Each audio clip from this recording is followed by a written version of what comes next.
हे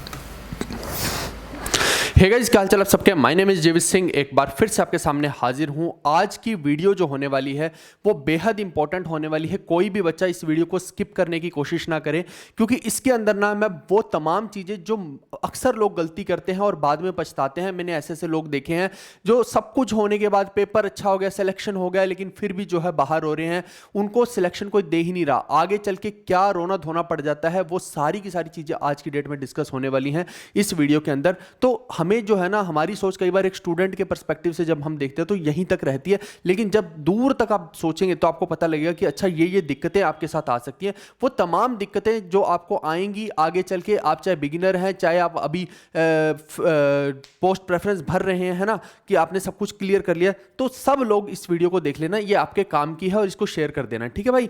तो आइए फटाफट से डिस्कस कर लेते हैं कि कितने कितने नंबरों पे क्या क्या चीजें हमें मिल सकती हैं और किस हिसाब से हमें पोस्ट प्रेफरेंस को भरनी चाहिए। और सबसे बड़ा दिक्कत तो बच्चों को ये आ रहा है कि मैं टीए भरूं या ऑडिटर भरूं, ऊपर ये एक दिमाग में खिचड़ी पकी हुई है। तो आइए वो सारी की सारी चीजें यहां पे डिस्कस कर लेते हैं। इसके अलावा एक स्पेशल वीडियो मैंने बना दी जो सारी की सारी पोस्ट का ना मैंने पूरा बाइफरकेट एनालिसिस करके बता दिया है, जिसके अंदर मैंने हर चीज डिस्कस की है, चाहे पोस्ट की सैलरी हो, उसकी अच्छाइयां हो, उसकी बुराइयां हो, गर्ल्स के लिए कौन सी अच्छी है नहीं अच्छी है। ये एक वीडियो मैंने लेटेस्ट में डाली है, इसका लिंक मैं डिस्क्रिप्शन में दे दूंगा। जब आप इस वीडियो को देख लेंगे उसके बाद इस वीडियो को भी देख लेना, तो ये दो वीडियो से हमेशा आपके जो है सारे के सारे कंसेप्ट क्लियर हो जाएंगे दोस्तों। अब हम बात करते हैं, आप देखिए कि जब मैं 2023 की कट ऑफ की बात करता हूं ना, तो ये सारे के सारे चार्ट्स आपके सामने हैं। आप देखो कि उस टाइम पे कट ऑफ का जो जा रही है, आप देखो मिनिमम, अगर मैं बिल्कुल लो पे भी लो देखता हूं तो जैसे यूडीसी में 302 जा रही है, और यहां पे टैक्स असिस्टेंट की अगर मैं देखते हैं तो यूआर कैटेगरी में आप देखो 306 जा रही है और 303 जा रही है।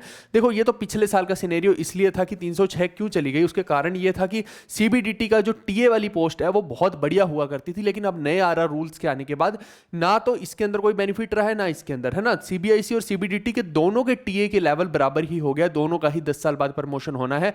ये माइंड में क्लियर रख के चलना जब भी आप इस पोस्ट को चूज करेंगे।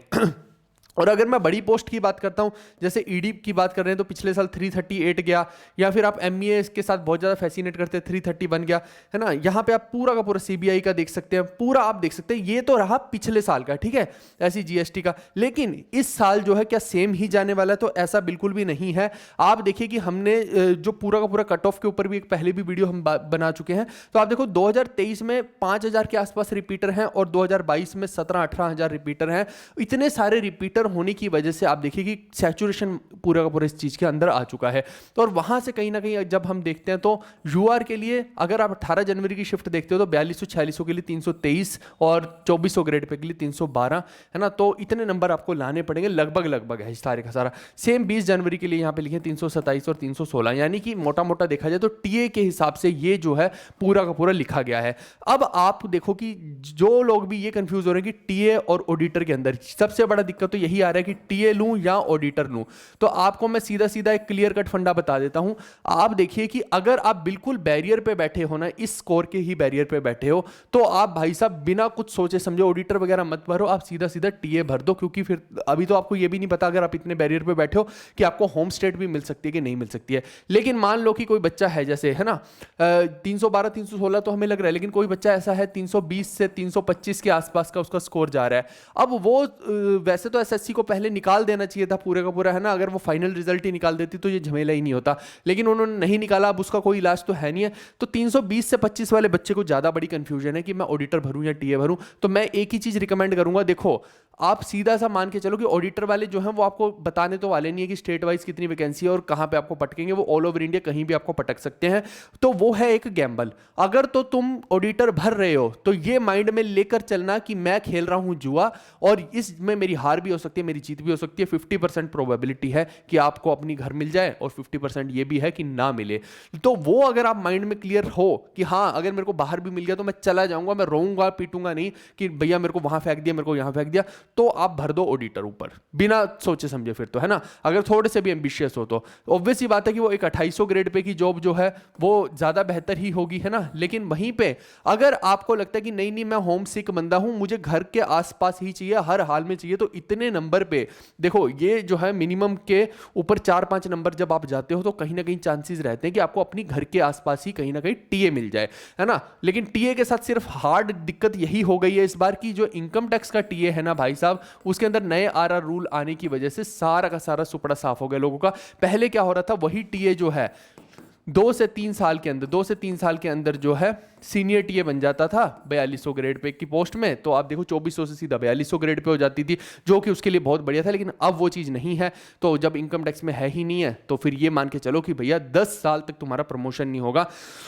घर तो बैठ जाओगे लेकिन 10 साल तक प्रमोशन नहीं होगा, तो कहीं ना कहीं कुछ ना कुछ सेक्रीफाइस करना पड़ेगा, क्योंकि आप बैरियर पे हैं और बैरियर वाला बच्चा हर चीज मिल जाए ये पॉसिबल नहीं होता है। तो ये दिमाग में आप माइंड में रख के चलिए, ठीक है। आपकी मदद के लिए ही ये वीडियो मैंने बनाई है ताकि आपको इधर उधर भटकना ना पड़े।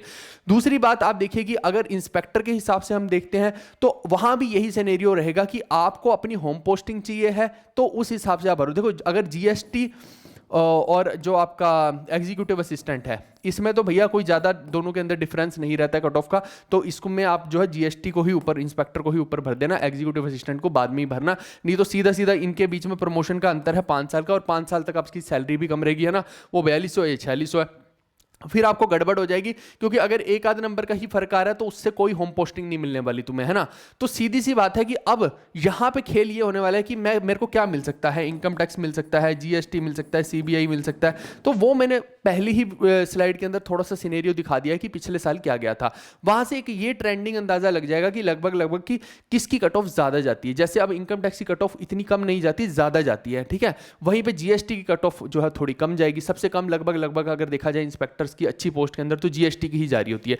लेकिन जीएसटी में फ्रीक्वेंट ट्रांसफर्स भी रहते हैं जोन के अंदर ही, वो भी आपको माइंड में क्लियर रखना। स्ट्रिक्टनेस भी ज्यादा है, जबकि इनकम टैक्स में थोड़ा लीनियंसी ज्यादा है, हम देखते हैं तो, है ना। आराम जो है इनकम टैक्स में ज्यादा है। तो बहुत सारे ऐसे फैक्टर्स हैं। लेकिन क्या इनकम टैक्स आपको मिल सकती है कि नहीं मिल सकती, एक ये इशू हो जाएगा।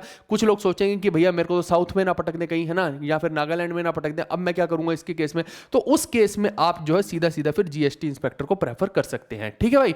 इसके अलावा अगर आपको श्योर शॉट ही जाना है तो आप एक काम और कर सकते हो कि जितने भी लोगों इस बार ऑडिट जो एएसओ की वैकेंसी है वो बहुत ज्यादा है, और एएसओ का मैं बता चुका हूं पहले कि दिल्ली में कहां किस किस एएसओ में जो है पोस्टिंग होती है, वो पिछली वाली वीडियो में डिस्कस कर चुका हूं, बेस्ट पोस्ट वाली में। तो एएसओ को जो है आप ये काम ये भी कर सकते हैं, इवन जो यहां वाले बंदे हैं ना वो भी एएसओ को ऊपर भर सकते हैं, अगर आप दिल्ली में कंफर्टेबल हो कि हाँ आपको दिल्ली में ही चाहिए। तो फिर आप जो ये टीए ऑडिटर वाले कंफ्यूज्ड हैं वो पहले एएसओ को भर दो, उसके बाद टीए या ऑडिटर में से जो आप भरना चाहो, और जो इंस्पेक्टर वाले कंफ्यूज्ड हैं वो भी ये कर सकते हैं कि पहले एएसओ को भर दो अगर आपको दिल्ली में ही रहना है तो, ठीक है। पूरी बात सुन लेना, आधी अधूरी मत सुनना।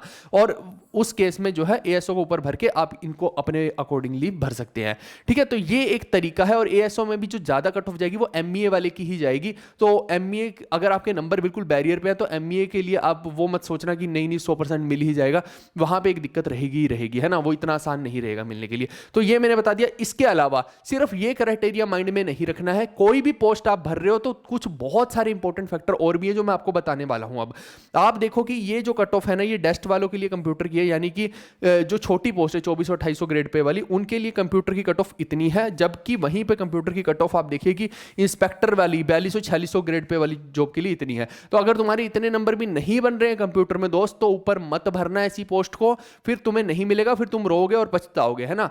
अब मान लो कि तुम्हारे कंप्यूटर में इतने नंबर नहीं आ रहे, है ना। जैसे मान लो कि तुम्हारा है यूआर कैटेगरी का कोटा और तुम्हारे 27 नंबर नहीं आ रहे हैं, तुम केवल 20 नंबर लेकर बैठे हुए हो और तुम सोच रहे हो कि भैया मैं इधर तुम्हारे नंबर अच्छे खासे आ गए, है ना, 330 आ गए, 335 आ गए, तुम भाई साहब ऊपर इंस्पेक्टर भर दोगे, फिर तुम फंस जाओगे, ठीक है। तो ये लगभग पिछले साल के ट्रेंड के हिसाब से मैंने बता रखा है आपको। तो ये एक फैक्टर जरूर माइंड में रखना, नहीं तो गड़बड़ हो जाएगी, मैं पहले ही बता रहा हूं। इसके अलावा आप देखो कि जो पीएएसए है उसके अंदर जैसे कि जो एरर परसेंटेज है वो कम है ना। तो आपको ये ध्यान रखना है कि अगर आप पीएएसए को ऊपर भर रहे हो तो वहां पे एरर परसेंटेज जो टाइपिंग की है ना वो माइंड में रखना कि तुम कहीं इतने ज्यादा एरर तो नहीं कराए हो ना टाइपिंग में, फिर आप उसको रखोगे फिर आप गड़बड़ा जाओगे।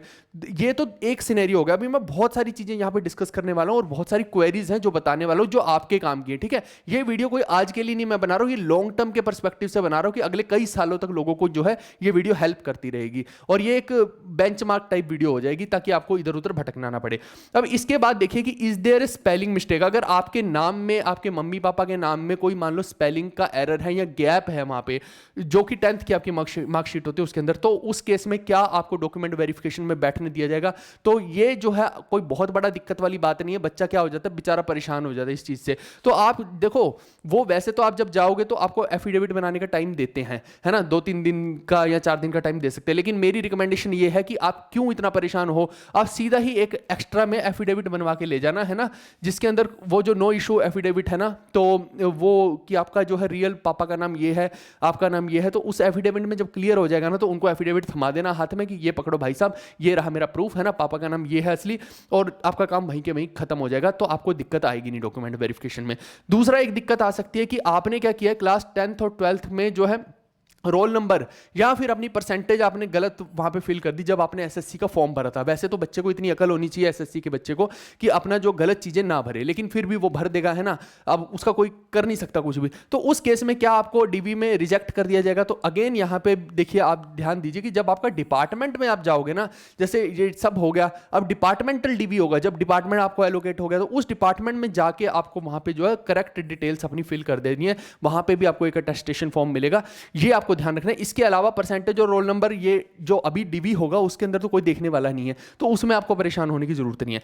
इसके अलावा देखिए कि अगर आपके पास कोई डुप्लीकेट मार्कशीट है 10वीं की और 12वीं की, क्या वो वैलिड रहती है? लेटेस्ट डेट की अगर आपने लेकर, कई लोग की गुम हो जाती है या कुछ ना कुछ ऐसा इशू हो जाता है, तो वो भी एक्सेप्टेबल रहती है, बस उसके ऊपर ईयर ऑफ पासिंग जरूर लिखा होना चाहिए। ये ना हो कि उसके ऊपर ईयर ऑफ पासिंग लिखा ही नहीं होगा, क्योंकि उससे जो है ये पता लगेगा कि आपका एज लिमिट कितनी है, नहीं तो फिर गड़बड़ हो जाएगी। इसके अलावा आप देखिए कि जब आप OBC, EWS, SC, ST certificate को बनवाते हो, तो अब इनमें जो है कौन सी क्रूशियल डेट मानी जाएगी, कौन सी नहीं मानी जाएगी? देखो, वैसे तो जो एससी एसटी का सर्टिफिकेट है उसके अंदर तो कोई मेजर इशू रहता ही नहीं है, वो तो लगातार कंटिन्यूसली चलता ही आता है।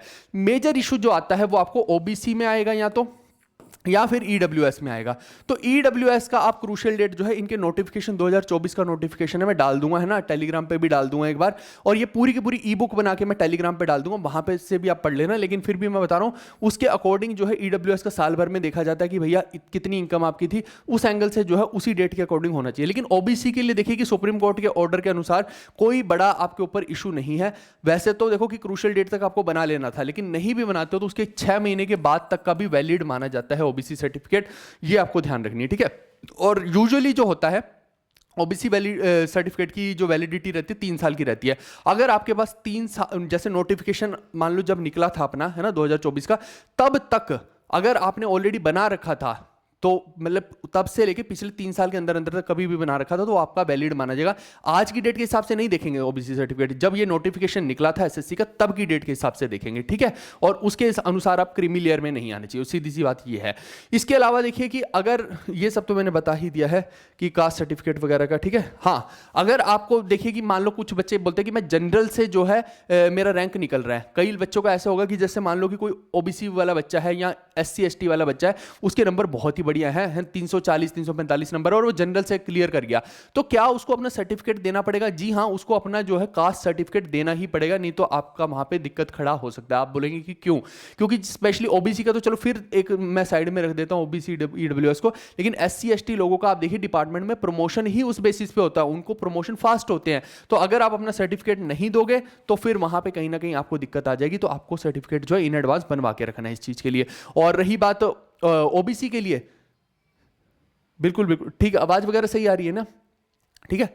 तो ओबीसी की बात रही, तो ओबीसी में भी अब जो है ये कंपलसरी कर दिया गया, क्योंकि कुछ लोग क्या करते थे, दुष्टता करते थे, वो क्या करते थे ओबीसी के थ्रू जो है भर देते थे, और बाद में मान लो जनरल से क्लियर हो गए तो वो क्या करते थे, ओबीसी का सर्टिफिकेट ही प्रोड्यूस नहीं करते थे, जबकि उन्होंने ओबीसी के हिसाब से सब कुछ भर रखा था। तो एज वाला भी एक इशू आता है, तो इस वजह से ओबीसी का भी आपको देना ही पड़ेगा, और ईडब्ल्यूएस का भी। ये नहीं कर सकते कि नहीं मैं बाद में सर्टिफिकेट नहीं दे रहा, मैं तो जनरल से सिलेक्ट हो गया, ये अब अलाउड नहीं है। इसके अलावा आप देखिए कि अगर आपके पास ओरिजिनल डिग्री नहीं है, कुछ बच्चे ऐसे होते हैं क्योंकि एक्चुअली में जो ओरिजिनल ओरिजिनल डिग्री है वो 1-1.5 साल के बाद मिलती है। जब आप ग्रेजुएट हो जाते हो तो ओरिजिनल 1-1.5 साल के बाद आती है, लेकिन आप वहां पे अप्लाई करके प्रोविजनल डिग्री तो ले सकते हो ना, तो वो प्रोविजनल डिग्री जो है अलाउड कर दी जाती है डॉक्यूमेंट वेरिफिकेशन में, ये आपको ध्यान रखना है। इसके अलावा आप देखो, अगर कोई बंदा सेंट्रल गवर्नमेंट एम्प्लॉय है तो क्या उसको एनओसी लेनी जरूरी है? जी हाँ, उसको एनओसी लेनी पहले ही जरूरी थी जब उसने फॉर्म भरा था। लेकिन अगर वो नहीं ले पाया, क्योंकि ये रिपीटर की बात हो रही है एक तरह से, है ना, तो अगर वो एनओसी नहीं भी ले पाया है तो उसको घबराने की जरूरत नहीं है। अब वो जो है जब आप डीबी में जा रहे हो तो उससे पहले जो है अपने पुराने डिपार्टमेंट से आप एनओसी ले लीजिए, है ना। और वैसे भी वहां पे आपकी एलपीसी वगैरह, लास्ट पे वगैरह सब बनता ही है, तो वो जो है आप एक शो कर सकते हैं। और अगर आप लीन लेना चाहते हैं, लीन में क्या होता है कि मान लो आप पुराने डिपार्टमेंट में थे, ये ओल्ड डिपार्टमेंट है, और आपका सिलेक्शन होगा किसी न्यू डिपार्टमेंट में, लेकिन यहां पे आप 2 साल से ऊपर थे, तो आप देखिए कि 2 चीजें हैं, एक है टेक्निकल रेजिग्नेशन, एक है लीन। तो लीन जो है यहां पे कम से कम 2 साल आपके पूरे होने चाहिए हैं। उससे फायदा क्या मिलता है लीन लेने से, वो भी मैं बता देता हूं।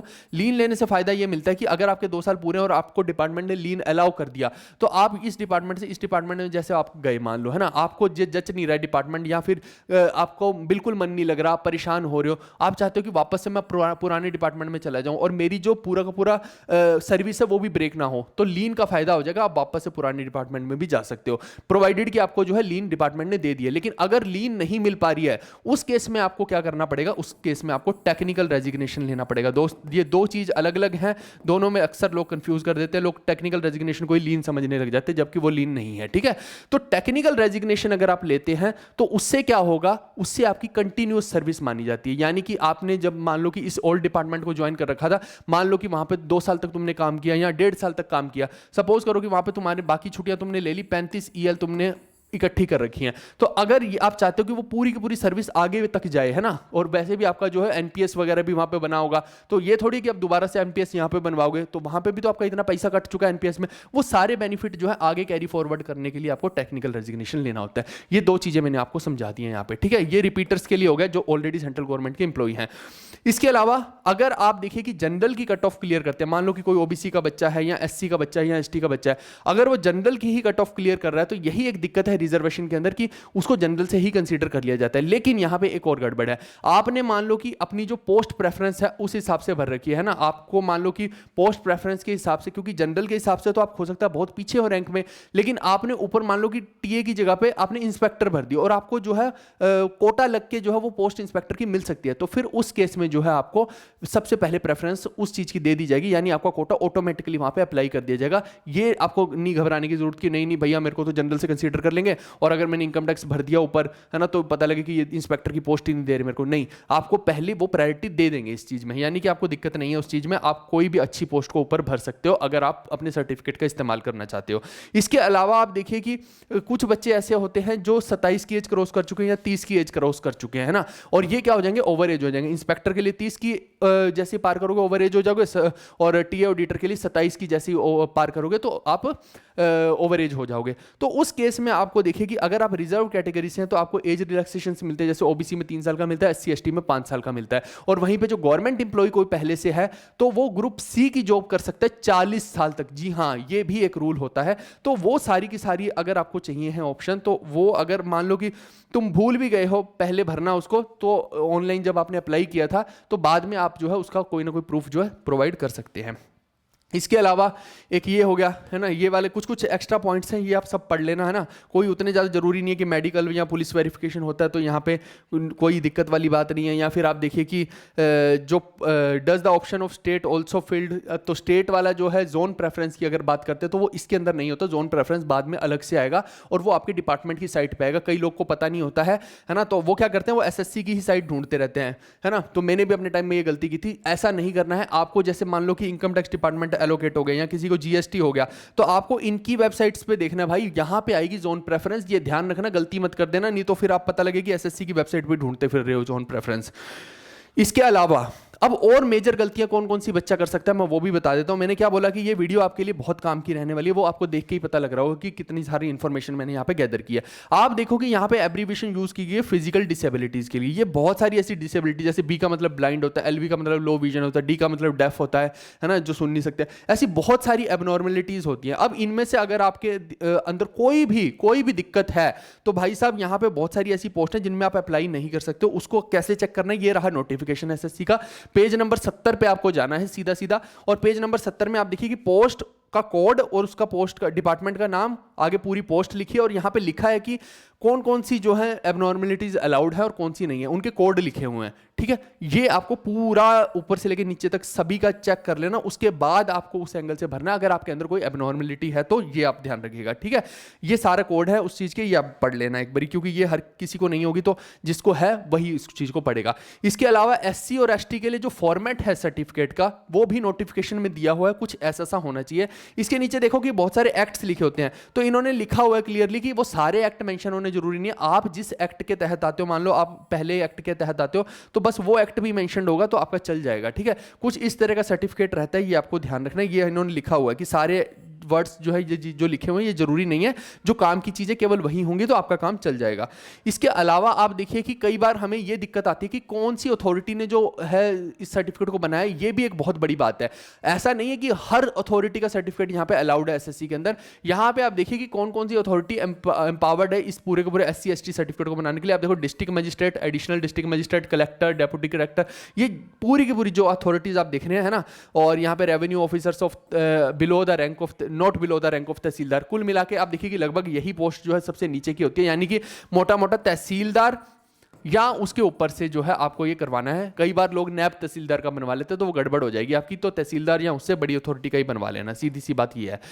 फिर ये जो है आपका OBC का सर्टिफिकेट है, ये कुछ ऐसा सा आपका होगा। ठीक है, तो इसमें भी आप देखिए कि डिस्ट्रिक्ट मजिस्ट्रेट के या डेप्यूटी कमिश्नर के जो है साइन चल जाएंगे, लेकिन इसके अलावा आप देखिए आगे एटसेट्रा भी लिखा हुआ है, तो वो एटसेट्रा में आप देखो कि मोटा मोटा कोशिश करो कि तहसीलदार तक के तो साइन हो ही जाएं। वैसे नैब वाले भी इसमें चल जाएंगे, लेकिन कोशिश करो कि तहसीलदार तक के हो जाएंगे तो और अच्छा है आपके लिए। ठीक है भाई, इसके अलावा देखो कि कुछ पोस्ट ऐसी हैं जिनके अंदर फिजिकल स्टैंडर्ड का इशू है, तो भाई अगर आपकी हाइट, आपकी चेस्ट उसके साथ मेजर नहीं हो रही है तो आप उन पोस्ट को मत भरिएगा। ये बहुत बड़ी चीज है, आप भर दोगे और कल को जाके वहां पे दिक्कत आ गई तो इशू है। देखो जैसे इनकम टैक्स डिपार्टमेंट है, बहुत लीनियंट है, वहां का मेडिकल भी फर्जी सही है, कुछ नहीं दिक्कत आती है ना, वो बहुत लीनियंट डिपार्टमेंट है, तो वहां कोई दिक्कत नहीं आएगी। लेकिन वहीं पर अगर आप CBI वगैरह में जा रहे हो, NIA में जा रहे हो, तो हो सकता है वहां दिक्कत आ जाए, तो इसलिए अपने एंगल से चीजें लेकर चलना, नहीं तो आप कहीं ना कहीं फंस जाओगे। ठीक है, हर डिपार्टमेंट में ऐसा नहीं होता कि ये सिर्फ एक फॉर्मेलिटी है, कुछ कुछ डिपार्टमेंट में फॉर्मेलिटी नहीं भी होती है, ये भी आप ध्यान रखो। तो यहाँ पे जो फिजिकल स्टैंडर्ड इंस्पेक्टर के दिए हैं, जैसे सेंट्रल एक्साइज इंस्पेक्टर जिसको आप GST बोलते हो, एग्जामिनर प्रिवेंटिव है ना, और ये जितने भी है सब इंस्पेक्टर ऑफ CBI और नारकोटिक्स वाले है ना, तो आप सॉरी CBI नहीं है ये, नारकोटिक्स वाले। ठीक है, तो ये जो 3-4 पोस्ट है इनके लिए आप देखिए हाइट जो है ना 157 सेंटीमीटर होगी, चेस्ट 81 सेंटीमीटर होगी, ये आपको ध्यान रखना है। ठीक है, कुछ कुछ इसके अंदर डिफरेंसेस भी दे रखे हैं कि गढ़वाली वगैरह है तो उनको अलाउड है रिलैक्सेशन, वो आप पढ़ लेना। इसके अलावा फिजिकल टेस्ट जो होता है, वॉकिंग आपकी 1600 मीटर की 15 मिनट में और साइकिलिंग 8 किलोमीटर 30 मिनट में, ये सब अगर आप कर सकते हो तो ही इस पोस्ट को GST वाली हो गई है ना, इंस्पेक्टर की बात मैं कर रहा हूं, GST वाली हो गई, नारकोटिक्स वाली हो गई, प्रिवेंटिव वाली हो गई। हालांकि ये सब चीजें आसान है, लेकिन मान लो तुम्हारी हाइट ही 150 सेंटीमीटर है और तुम भर रहे हो उठा के इस पोस्ट को, तो फंस जाओगे भाई, वो तुम्हें नहीं अलाउ करेंगे, फिर तुम बोलोगे कि भैया मेरा तो पूरा का पूरा करियर बर्बाद हो गया, इतनी मेहनत दोबारा नहीं हो पाएगी CGL में, तुम भी फ्रस्ट्रेटेड घूमोगे, ये ध्यान रखना इस चीज को। वहीं पे फीमेल की बात करते हैं तो फीमेल की हाइट 152 सेंटीमीटर अलाउड है और वेट 48 kg होना चाहिए, है ना। तो ये कुछ कुछ चीज़ें हैं। इसके अलावा फीमेल को वॉकिंग करनी है 1 किलोमीटर की 20 मिनट में और साइकिलिंग 3 किलोमीटर करनी है 25 मिनट में। ये मोटा मोटा चीज़ें आपको ध्यान रखनी है। इसके अलावा जो सब इंस्पेक्टर है CBI के अंदर, तो CBI में देखो कि थोड़ा सा क्राइटेरिया और डिफिकल्ट कर दिया है। यहाँ पे जो आदमी है, मैन है, उनके लिए 165 सेंटीमीटर है। तो अगर आप 160 के हो, 150 के हो सेंटीमीटर के, भाई मत करना, मत भरना, फंस जाओगे। वहाँ पे उन्होंने नहीं अलाउ किया तो तुम बाहर हो जाओगे सीधा सीधा, फिर पछताओगे। इसके अलावा वीमेन को 150 सेंटीमीटर अलाउ है यहाँ पे, ठीक है। तो कुछ हिल्समैन या ट्राइबल एरिया रहते हैं, वहाँ पे 5 सेंटीमीटर का अलाउड इसीलिए होता है क्योंकि जो हिली एरिया में या गोरखा लोग होते हैं, कई बार उनकी हाइट उतनी नहीं बढ़ पाती है, वो उनका जेनेटिक है, इस वजह से यहाँ पे 5 सेंटीमीटर का उनको रिलैक्सेशन दिया गया। चेस्ट यहाँ पे 76 सेंटीमीटर होनी चाहिए विद एक्सपेंशन। वहीं पे आप देखिए कि विजन जो है, ये अगेन एक इंपॉर्टेंट है कि विद और विदाउट ग्लास, है ना, चश्मा लगा हो चाहे नहीं लगा हो, के दोनों के एंगल से, है ना। जैसे मेरे को चश्मा लगा तो मेरी चश्मा लगा के 6/6 है तो चल जाएगा, है ना। और इसमें भी एक है कि एक में 6/6 होना ही चाहिए, दूसरी में 6/9 भी होगा तो चल जाएगा, है ना। और नियर साइटेडनेस जो है 0.6 इन वन आई और 0.8 इन अदर आई। तो ये सारा पहले अपना एक आध दिन में चेक करवा लेना, पता लगे कि तुम्हारा सब ऊपर नीचे हो रखा है ना, कलर ब्लाइंड हो, कुछ भी ऐसा चीज है आपको नहीं पता होता है ना, कई बार हमें नहीं पता होता है, तो ये एक आध चीज चेक करवा के फिर ही भर लेना भाई, है ना। इतनी जल्दबाजी मत करना। इसके अलावा आप देखिए कि एनआईए के अंदर जैसे मैंने बोला है ना, नेशनल इन्वेस्टिगेशन एजेंसी जो है, यहाँ भी अगेन जो है थोड़े से पैरामीटर डिफिकल्ट होते हैं। तो अगेन यहाँ पे देखिए मैन के लिए 170 सेंटीमीटर और वीमेन के लिए 150 सेंटीमीटर है ना। हिली एरिया वालों के लिए 5 सेंटीमीटर की रिलैक्सेशन है, सेम ही है। सीबीआई और इसका लगभग सेम ही है, तो ये दोनों में थोड़ा सा डिफिकल्ट है, आप ध्यान रखिएगा। इसके अलावा आप देखो कि जो सब इंस्पेक्टर और जूनियर इंटेलिजेंस ऑफिसर नारकोटिक्स के अंदर है ना, वो अलग था, वो सीबीएन वाला, ये अलग है। ठीक है, आपको मैंने पहले भी बताया था कि 2 होते हैं नारकोटिक्स में, ये अलग है, वो वाला अलग है, तो ध्यान दे लेना इसमें। तो इसमें मैन का जो है 165 सेंटीमीटर हाइट होनी चाहिए, वीमेन की 152 सेंटीमीटर होनी चाहिए। ये कुछ एक्सेप्शंस वगैरह यहाँ दे रखी है, अगर आप इन एरियाज से हो तो इसको एक बारी पढ़ लेना। ठीक है, चेस्ट जो है 76 सेंटीमीटर होनी चाहिए, अनएक्सपेंडेड, ध्यान दीजिए ये अनएक्सपेंडेड है, नॉट एक्सपेंडेड। इसके अलावा विजन का दे रखा है 6/6 इकाई में, 6/9 अदर आई में, ये आप चेक कर लेना, उसके एंगल से ही आप भरिएगा। अब ये तो चीजें मैंने बता दी।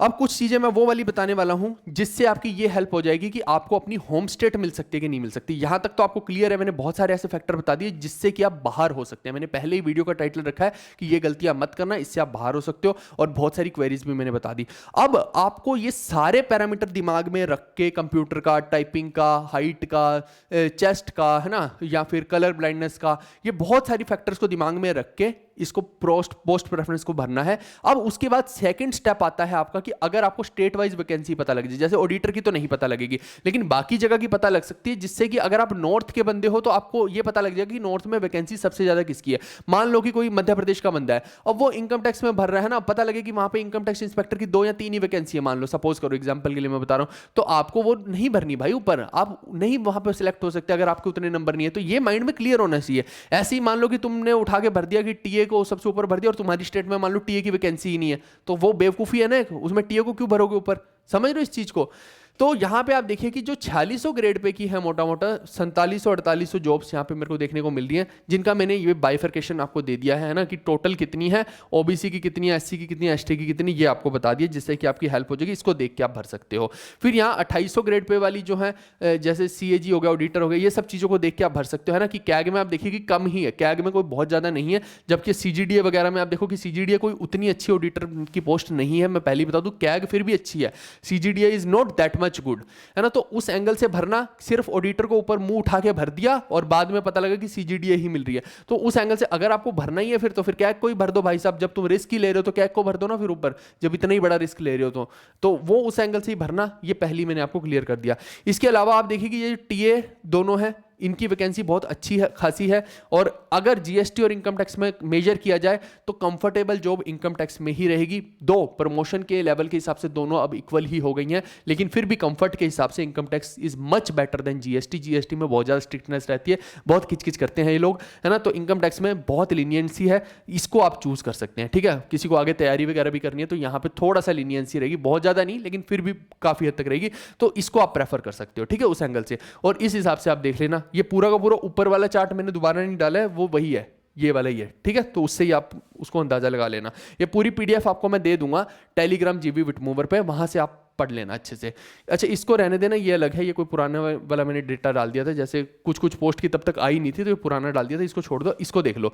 ये तो जो है जीएसटी या एक्साइज के अंदर टीए की पूरी वैकेंसी है स्टेट वाइज, है ना। हर स्टेट में कितनी कितनी है, जैसे कोई दिल्ली में रहना चाहता है तो दिल्ली के हिसाब से अगर वो यूआर कैटेगरी के तो आप देखो 77 वैकेंसी है, अच्छी वैकेंसी है। वहीं पर मान लो कि कोई बंदा भोपाल जोन का है तो वो देखो 37 वैकेंसी है यहाँ। अच्छा, कई बार हमें लगता है कि भोपाल में ही वो मिलेगा, भोपाल का मतलब भोपाल नहीं होता है, वो एमपीसीजी का रीजन होता है, मध्य प्रदेश में, छत्तीसगढ़ में, या फिर कहीं की अगर उसको और बाइफरकेट करूं तो रायपुर में दे दिया आपको, है ना, या फिर भोपाल में दे दिया, इंदौर में दे दिया, नीमच में दे दिया, कहीं भी मंदसौर में दे दिया, तो वो आप ध्यान में रखिएगा। ये मत खुशी से फूल जाना कि नहीं वो सिर्फ भोपाल में देगा, तो उसके अंदर बहुत बड़ा एरिया है, वो कहीं भी दे सकता है। ये सिर्फ एक बताने का तरीका है। ठीक है, सेम ऐसी इनकम टैक्स में आप यहाँ पे देख लीजिए, जैसे चंडीगढ़ जोन चाहिए किसी को तो 16 है यूआर की कैटेगरी की, तो ये भी आप ध्यान रखना। ठीक है भाई, इसके अलावा ये 4200 ग्रेड पे की जैसे डिविजनल अकाउंटेंट होगी, जेएस होगी, ईए हो, एग्जीक्यूटिव असिस्टेंट वगैरह होगी, ये सारी आप देख लेना, इसके अकॉर्डिंग आप कर लेना।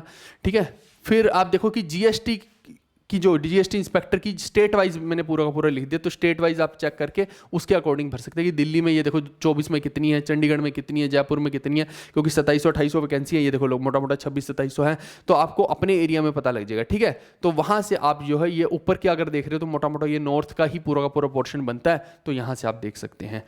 फिर आप देखिए कि एग्जीक्यूटिव असिस्टेंट की मैं बात करता हूं, तो executive assistant is something like कि अगले साल जैसे इनकम टैक्स के अंदर जो है ओएस की पोस्ट आ रही है, नहीं है ना, अब जो है सीनियर टीए की खत्म करके ओएस की पोस्ट बना दी गई, वैसे यहाँ पे पहले से ही बना रखी है एग्जीक्यूटिव असिस्टेंट की, ठीक है। तो अगले साल आपको इनकम टैक्स की एक और वैकेंसी देखने को मिलेगी जिसको बोलेंगे ऑफिस सुपरिटेंडेंट, जो कि 4200 ग्रेड पे की होगी, which is equivalent to executive assistant in GST, ठीक है। तो दोनों का पैरेलली चलता है रेवेन्यू में, है ना। तो इनके अंदर जो है सीबीडीटी में जिसको ओएस बोलेंगे उसी को सीबीआईसी में जो है एग्जीक्यूटिव असिस्टेंट बोलेंगे। तो इसमें भी कोई बहुत ज़्यादा वैकेंसी तो नहीं है, लेकिन आप इसीलिए मैंने बोलता कि जीएसटी इंस्पेक्टर के ऊपर ही भर देना, इसको फिर भर के कोई मतलब नहीं रहेगा ऊपर, तो इसको बाद में ही भरना।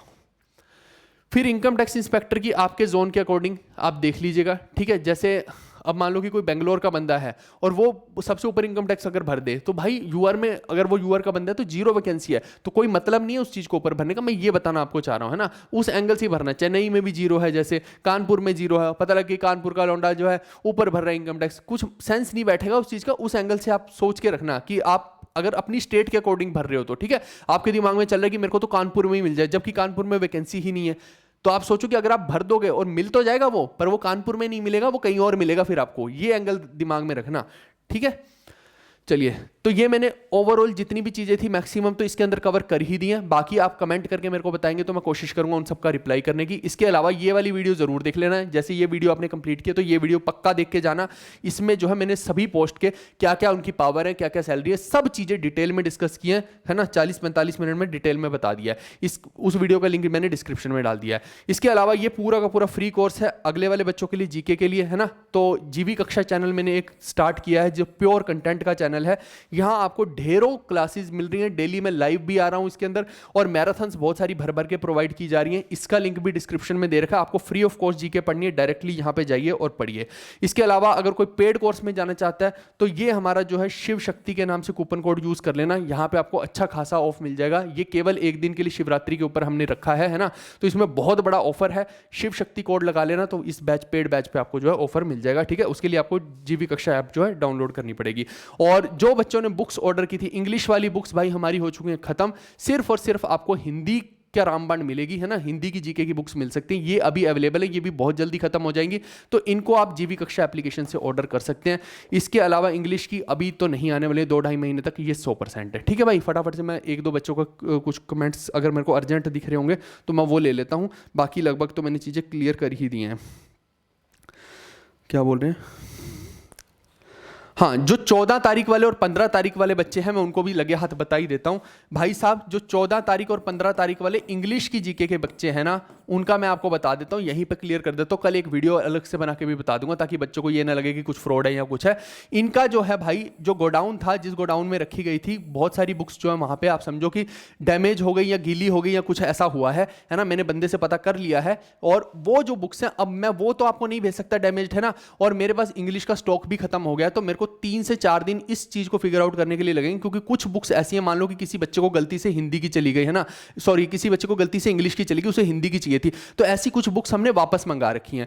अब वो कितनी बुक्स वापस आती हैं उसके हिसाब से ही इन बच्चों को मिल पाएगा, और बाकी के जो बच्चे बनेंगे उनको मैं डायरेक्टली रिफंड कर दूंगा, क्योंकि मैं भी अभी सिरदर्दी लेना नहीं चाह रहा हूं कि मैं नए प्रिंट करवाऊं या कुछ कराऊं। मैंने पहले ही आप लोग को बोला था कि ये आपकी किस्मत है ना, नहीं मिल पा रही है तो वो आपकी किस्मत है, मैं कुछ नहीं कर पाऊंगा, मैं रिफंड ही करूंगा सीधा।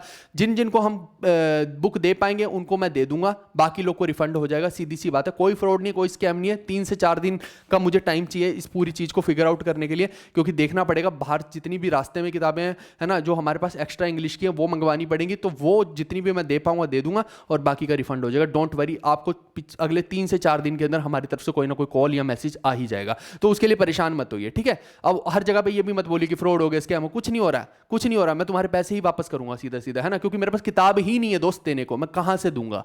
अगर मेरे कुछ लोग को लगता है कि शायद सर जो है टैक्टिक्स के लिए ये सब चीज़ें करते हैं, कोई टैक्टिक्स के लिए नहीं करते हैं, है ना। जो हमें शुरू से फॉलो कर रहे हैं उनको पता है कि जो जो सीधी सीधी साफ साफ बात होती है वही मैं बताता हूं यहाँ पे, और वो मैंने ऑलरेडी आपको बता रखी थी पहले भी कि मैं दोबारा अभी नहीं छपवाने वाला हूँ, और वही चीज़ हो रही है। नहीं तो मैं क्या करता, आपको बेवकूफ़ बना के बोल देता अगला लोट आ गया, अगला लोट आ गया, जबकि ऐसा कुछ भी नहीं है। और इसमें आपकी भी गलती नहीं है, बाकी मास्टर यही काम करते हैं, आपको लगता है कि हम भी यही काम करें, हम ये काम नहीं करते, सीधी बात ये है, ठीक है दोस्त। तो ये हो गया, मैंने आपको क्लियर कर दिया है। चलिए ठीक है भाई, बाकी के लोग जो है मेरे को एक बारी कमेंट बॉक्स में बाद में कमेंट कर देना। मैंने मैक्सिमम चीज़ें आप लोग को क्लियर कर ही दी हैं।